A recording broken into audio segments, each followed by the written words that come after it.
Hey y'all, welcome back to Mountain Murders Offbeat. I'm Heather. And I'm Dylan. How are you today? I feel great. Middle of the week? Yup.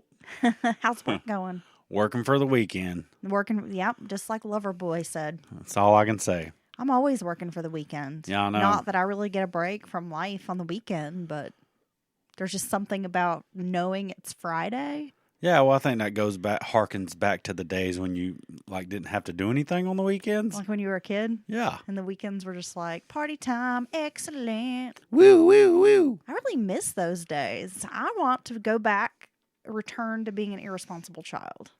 Yeah, well, these kids nowadays take it to another level. Do they? That's just every day is the weekend for them. Okay, old man. You young punks. We have an exciting weekend, though. I'm looking forward to. We're actually going to go to town this weekend. Going to come down to Columbia, South Carolina. Yeah, I'm going to go to South Cackalack, Yeah. see a concert. It'll be really fun. Spend the weekend, maybe hang out with some old friends. Or maybe make some new friends. Yeah. Whoa. Why do you always have to say that with like this weird sexual innuendo? Ooh. No. Now, the look on your face was weird. Well, that might be the case, but you know that would never work for me. I don't know what you're doing. Well, the snow's finally starting to melt away. I know I've posted a few pictures on social media, and we've had listeners comment, boy, wish we had some snow, or I'm glad y'all got that and we don't.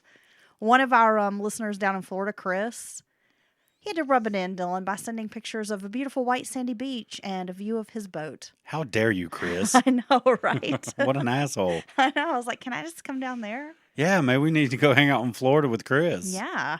This week we're going to wrap up our look into some of the weird happenings in the United States government. Yes. And Washington, D.C., the White House.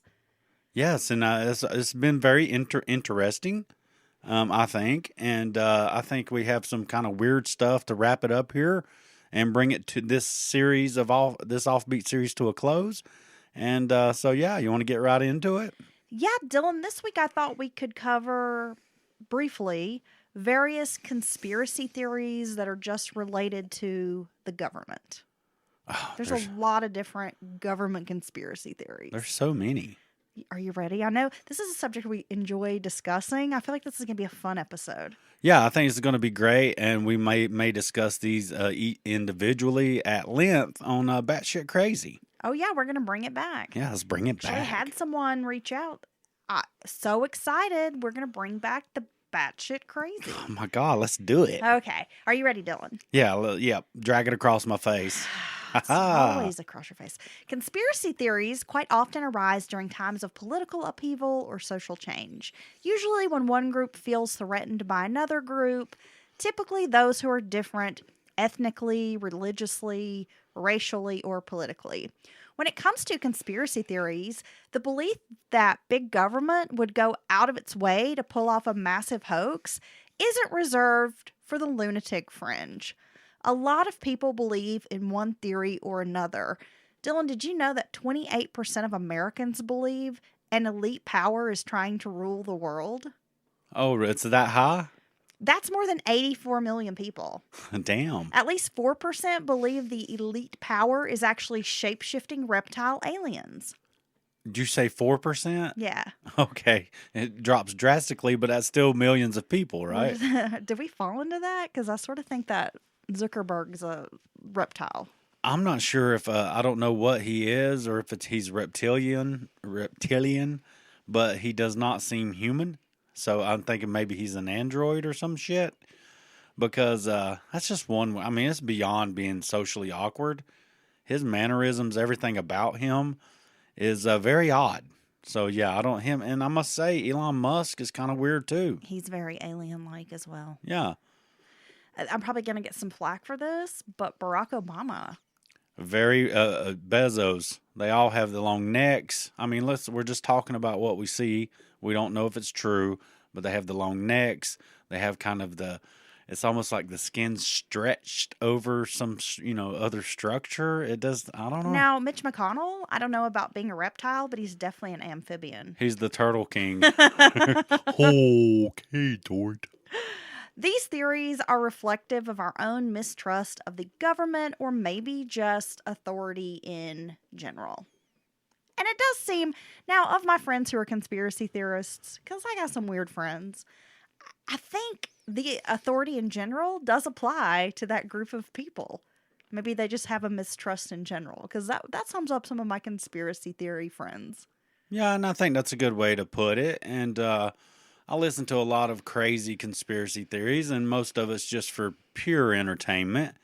But now and again, I'll hear one. I'm like, that's kind of weird. And then I might think about it some more, you know? Right. These theories have begun as early as the first Europeans began to colonize the United States. So, this week's Offbeat episode is going to touch on some of the conspiracy theories that have circulated over the history of the U.S. Our first conspiracy theory is when colonizers, including Cotton Mather, if you're familiar with the Salem witch trials, that's definitely a name you'll know, said that Native Americans were controlled by the devil. Oh. Some believed in an idea of this super chief, like a single Native American chief who was controlling thousands of Native soldiers with plans to wipe out the white people. Oh my God, it's like the original botnet. So that was like kind of the first conspiracy theory that spread through the original colonies. Now, oftentimes groups like this are marginalized or dehumanized, which may make you feel a little better about taking their property or even killing them. But yeah, this is very strange. So basically, it was like a chief who controlled all the other Indians. Is that right? Yeah, well, like a chief, yeah, like they had a super chief, like this one leader who controlled all the tribes and who controlled all the natives, and they had one plan to rise up and kill the white people. Ooh. And that was the first conspiracy theory. Yes, must have been after Thanksgiving. In this country. And of course, Cotton Mather said they were controlled by the devil. He thought that about everyone. Yeah. If you had a birthmark, the devil. Devil. Three fingers on one hand. You had a dispute with your neighbor over a chicken, the devil. It's the devil. Yeah, so Cotton Mather, I mean, he can suck it. It seems pretty obvious that the devil had a hand in the chicken feud of the neighbors. Right? Our next conspiracy theory is, the United States emerged as a superpower from World War II. The war effectively ended the Great Depression and grew the size of the federal government in ways people had not seen before. The United States went from a third-rate power to a global leader. It was a lot of change within a short period of time. The World Bank, United Nations, and International Monetary Fund were all created. Oh my God. Exclusive meetings with world leaders, elite minds, and the wealthy was exactly the kind of fodder that conspiracy theorists needed to sink their teeth into. Man, the IMF, the World Bank, the UN, I mean, there's a lot. I mean, you could talk for hours about each of those institutions individually. And so that's pretty interesting. Yeah, I think a lot of people don't realize nowadays, before World War II, America, we did our thing. It was just a little baby nation. We just kind of worried about our own concerns, but we did interact with Europe and stuff through trade.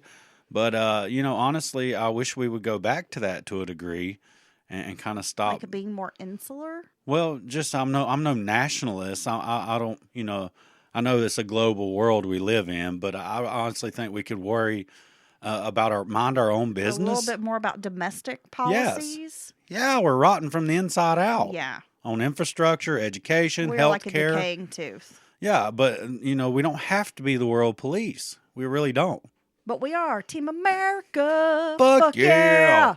Oh my God. That video with the eagle with the animated arms. That's one of the greatest things I've ever seen. Our listeners maybe don't know what you're talking about. But some of them do. Okay. Some of them have seen it, but just go to YouTube, Google America, fuck yeah, or something to that degree, and or on YouTube, yeah, and you'll find it.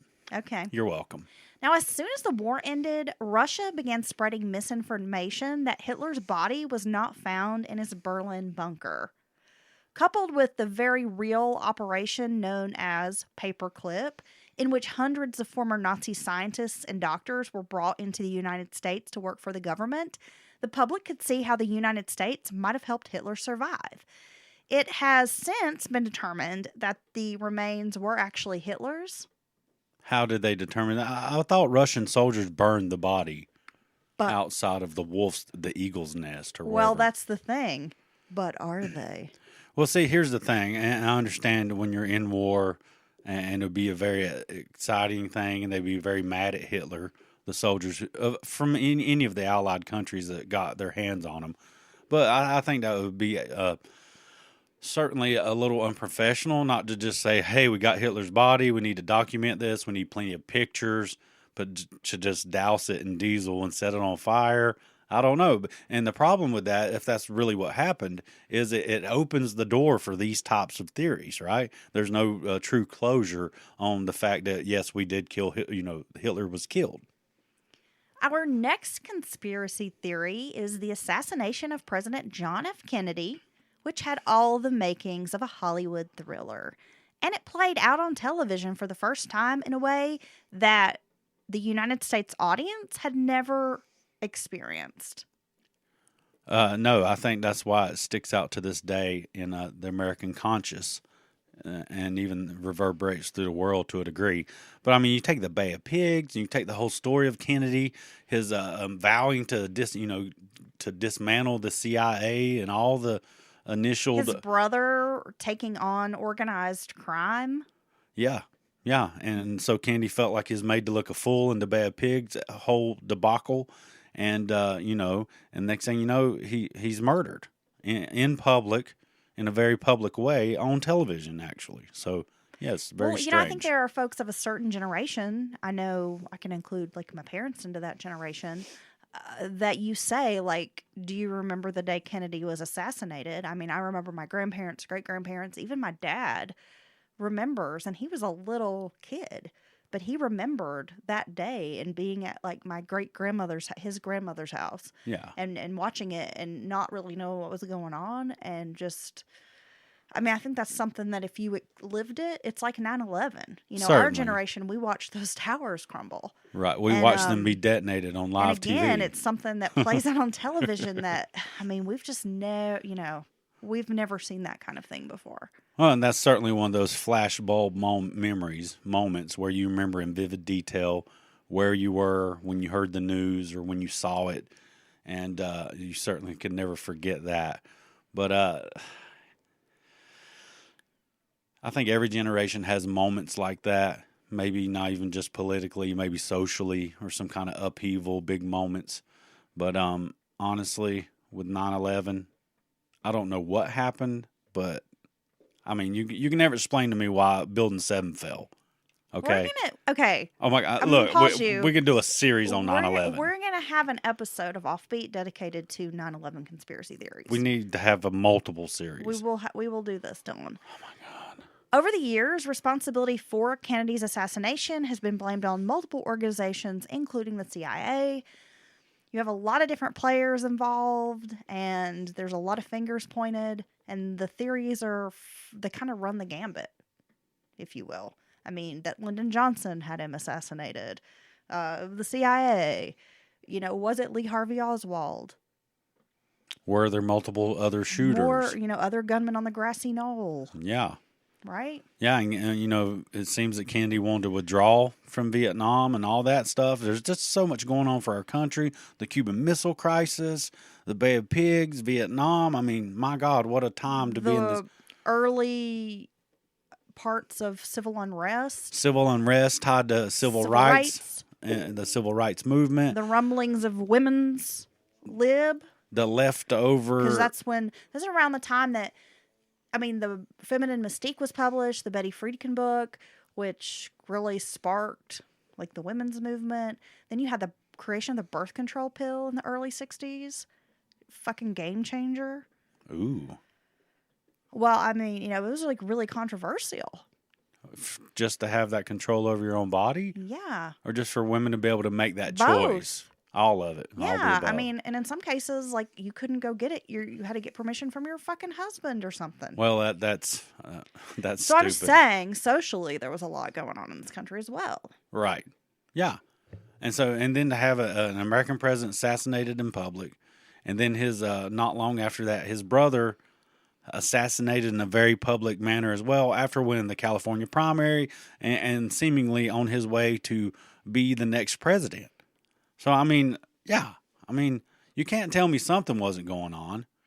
And have you ever heard of some of the crazy, kooky ideas the CIA come up with of ways to assassinate Fidel Castro? No. Oh, yeah, we could talk about that too. But one of the ones that stuck out to me was the necktie of death. It was like a necktie with like a carbon fiber and this little mechanical device on it that would cinch the carbon fiber thread up when activated. I mean, they just came up with all kinds of crazy I thought things Castro like that. only ever wore like that military garb. Well, yeah. So we're gonna put a necktie on with like the green army jacket. I don't Yeah. know. Am I wrong? Like growing up, I don't feel like I've ever seen an image of Castro when he wasn't wearing the little green army jacket. Well, maybe he was all about ties and smoking jackets otherwise Okay, in private. maybe.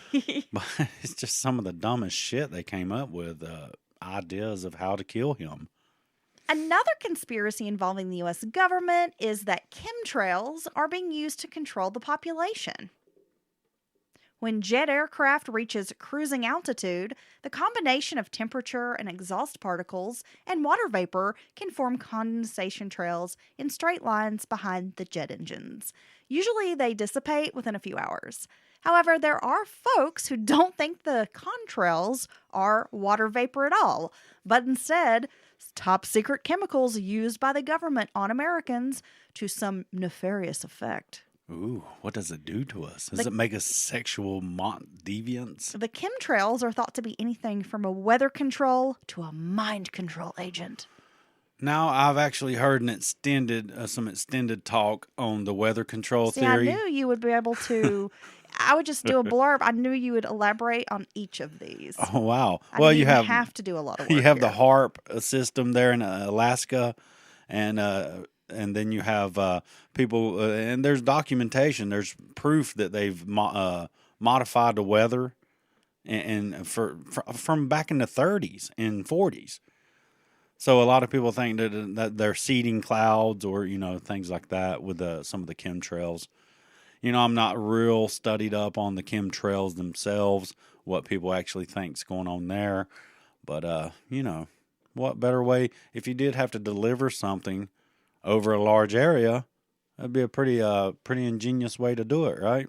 Yeah, I reckon. What's up? Or you could just put it in our food or our water. Well, that's what people's like. Oh my God, I'm like, there's like so many things in American grocery stores and the American public are just basically outlawed in the rest of the world on these chemicals, these additives, the red dye number 5 and all that crap, and some of the preservatives. So yeah, I don't know. We're already eating poison, so I don't know. What are you gonna do? Put it in the 5G cell phone waves. Oh my God, when they turn the 5G on, we're all going to turn into zombies. We're going to activate the vaccines. It's actually going to activate the nanobots. Some of us may get superpowers, so I'm hoping for invisibility personally. Sweet. Because I always wanted to be the invisible man, but a nice one. The invisible man's always mean. I hope my superpower is that I can I'm going to crush things with my tits. You could do that now. Like a karate chop, but with my boob. I've been seeing on TikTok, girls are weighing their tits. Can we do that? Oh, I'm pretty confident I know how much they weigh. Oh, yeah? Yeah. Okay. All right. I'm pretty sure they weigh about 7 pounds apiece. I guess 14 to 15 pounds a tit, dude. Yeah, so when I get on the scale and I'm like, holy shit, I'm really fat, I've gained a lot of weight, then I'm like, no, because my boobs account for 15, 16 pounds of that. Well, I do that too. I'll be like, well, if you take both my legs off, I'm doing pretty good. Yeah. I'm almost hitting the scale, scale created in the 1800s. And if you take off both of my butt cheeks, that's got to be another, maybe 10 pounds. So you want to be weighed mid-dismemberment by some notorious killer just so you can be like, I was 119 when I died? Yeah. And that's just because your torso has been removed from your body? Yes. Okay. That sounds perfect. All right. The theories emerged after an airfare paper called Weather as a Force Multiplier Owning the Weather in 2025 was produced. Ideas that the U.S. Air Force was creating bizarre chemtrail patterns aimed at spraying Americans with unknown substances formed. And then it kind of led to these notions that the government was manipulating the weather during wartime scenarios. During Vietnam, the U.S. did experiment with weather modifications, one famously known as Operation Popeye. Yeah. Dude, you're really digging in there. A declassified document from 1967 stated that the CIA had tried to weaponize lightning. I mean, that's a great idea. It seems very easy to control lightning, right? And, yeah, I mean, these people, it's like they're just throwing shit at the wall and seeing what sticks. This just cracks me up. I'm like, who are you, Gru? From like the fucking Minion movies? Like, Yeah. I'm going to steal the moon. Yeah, you it's know? for $1 million. Going to weaponize the moon or some shit? Yeah. I mean, come on. I'm going to ride the lightning. Well, Bezos does have a dick-shaped rocket ship. Is he going to ride the lightning with that? That has to be intentional. See, I mean, these theories never stop, okay?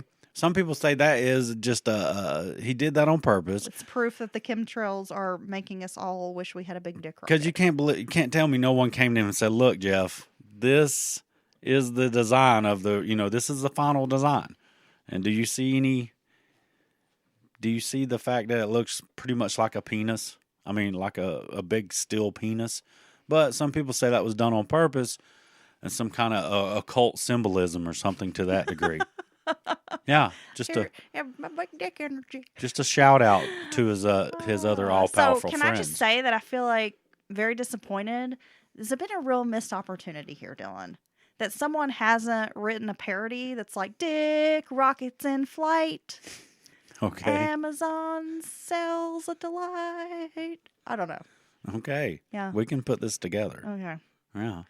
Dick Rockets in Flight. Mm-mm-mm. I mean, I guess if somebody wanted to reject a person and they're like, when dicks fly, I don't know how they do. So you have I'm to like, bitch, look at this shit right here. Remember 10 years ago, bitch, when you told me when dicks fly, well, they're flying. Thank you, Blue Origin. Now you're going to go down to the Ryan's Steakhouse buffet with me and we're going to have dinner. Get in a damn car. Like that? Yeah, exactly like that. I feel like I was just like channeling my dad when I was doing that voice. Damn. Okay. So among the Pentagon's most secretive programs, dun dun dun, is the Department of Dylan's dick. No, I'm just kidding. Yes, no one can find it. Yeah, That's why it's been kept such a good secret. It's like a cryptid. Yeah, I'll be like, my belly will get you for my dick does, girl. So its most secretive program is the Advanced Aerospace Threat Identification Program. Whoa. It is dedicated to investigate reports of UFOs, but for years was never recognized by the Department of Defense. The agency claims it stopped receiving funds in 2012, but many believe the program continues today. Other claims state that the Pentagon has off-world vehicles. Okay. An astrophysicist named Eric Davis said he examined many vehicles not of this earth while consulting for the UFO program. The U.S. government also funded its own flying saucer program in the 1950s called Project 1794. Wow, that's a great name. The mission was to create a supersonic aircraft capable of taking down Soviet bombers. Huh. Yeah. Well, some people point to the fact, for one, in the modern day, they've come out and basically said, we don't know what these objects are, but here you go. Declassified information coming, namely from the U.S. Navy, right? Yeah, the Navy has provided a lot of that. So you have a branch of the U.S. Armed Forces saying, we don't know what these are. They're not saying they're extraterrestrial. They're just saying they're unidentified and they're very strange in their capabilities and, all that. So but you also have the leap in technology in the last 30 years, right? Yes. Up till then, I mean, it was, you had the Industrial Revolution, you had the car, and, all these different things that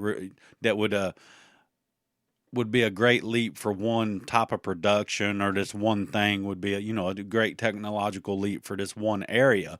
But look what's happened in 30 years. It's a lot. Look what's happened across the board in 30 years, and some people believe that comes from reverse engineering or either reverse engineering alien technology, because the microchips and them getting very, very tiny is what's really driving this technological revolution we're having, or they were straight out given the technology by extraterrestrials to, further mankind's knowledge. Of course, they were trading something else, which very well could be humans, and they could, supposedly, what was it? Roosevelt met with the aliens and made some kind of a pact to allow them to do certain things. And there's supposedly so many different species of aliens. Some are nice, some are mean. See, that would make sense because it seems like UFO and alien activity really started after Roosevelt was in office, right? Like the late 40s, the early 50s, and into the 60s. That's when UFO shit like hit like fucking wildfire. It's true. Right? Yeah. I mean, before that, you would have documents or reports about lights in the sky or that kind of thing, but you didn't really have people talking about being abducted by aliens until that time period. Right. And it would make sense if there are aliens that, yeah, some might be friendly, some might be enemies, some might be frenemies. In front of me's. Yeah. I hate those types. Mm-hmm. Yeah, so I'm not saying I believe any of the things we're talking about, but for the record. But it's kind of interesting thing. Some of it is interesting to just do like a thought. Just to digest it. To just kind of the what ifs. Contemplate. Like, okay. Yeah. Because sometimes, I mean, a good conspiracy theory does in fact explain and make more sense than the explanation we've been given. Well, that's what I always say. So, when you mentioned maybe they're trading humans for whatever this technology is, it would make sense about all the missing and unaccounted for people out there. Well, that's one place that people could be going, right? That or elite hunting clubs and things like that, or adrenochrome farms. I mean, it's just take your pick. There's so many good conspiracy theories out there. There's some good ones out there, right?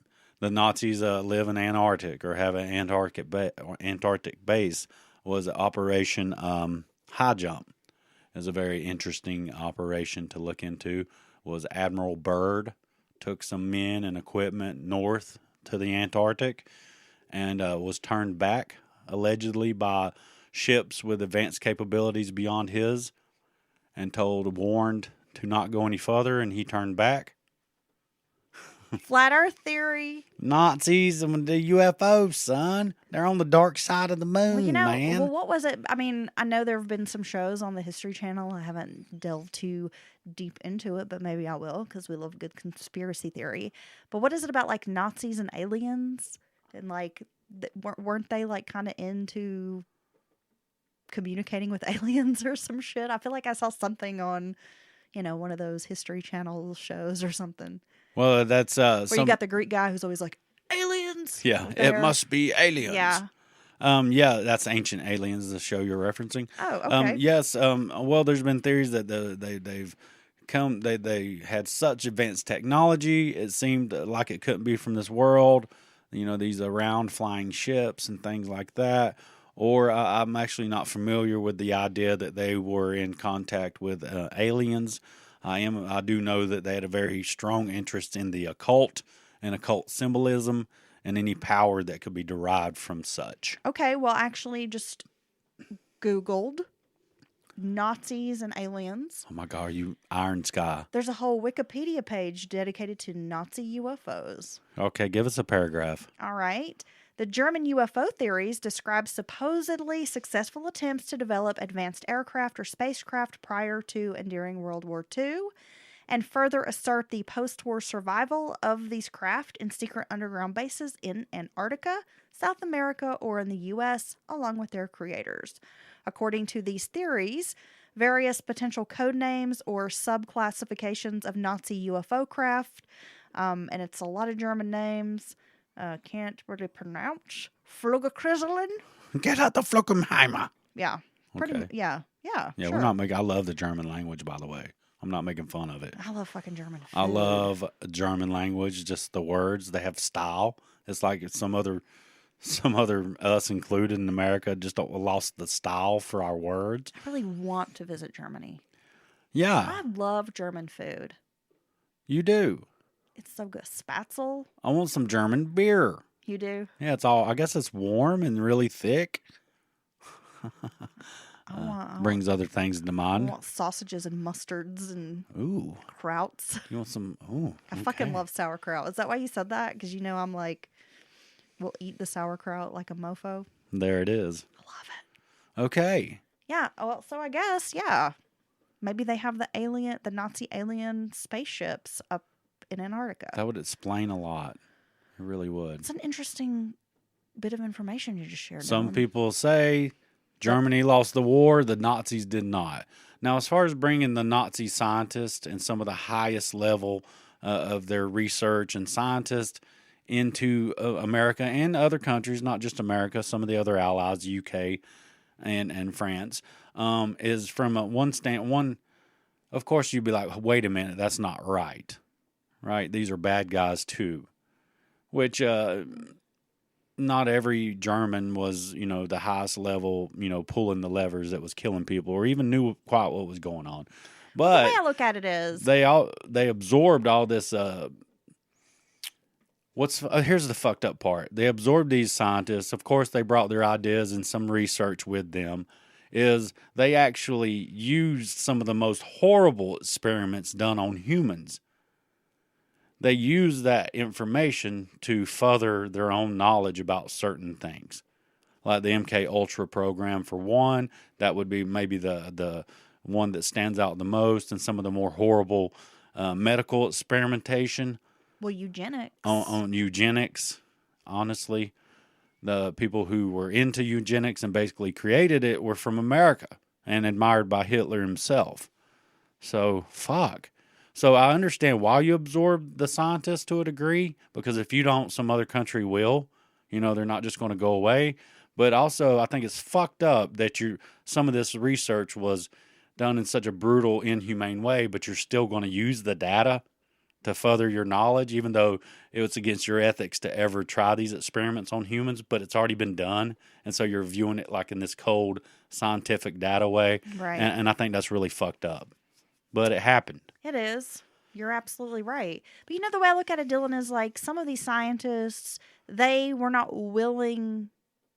They were not willingly there. They were not like. Well, there's that. I mean, you said yes, or like you were killed or punished or sent to a camp. You know what I mean? And that was true in many cases. It was either you work on this for us or else.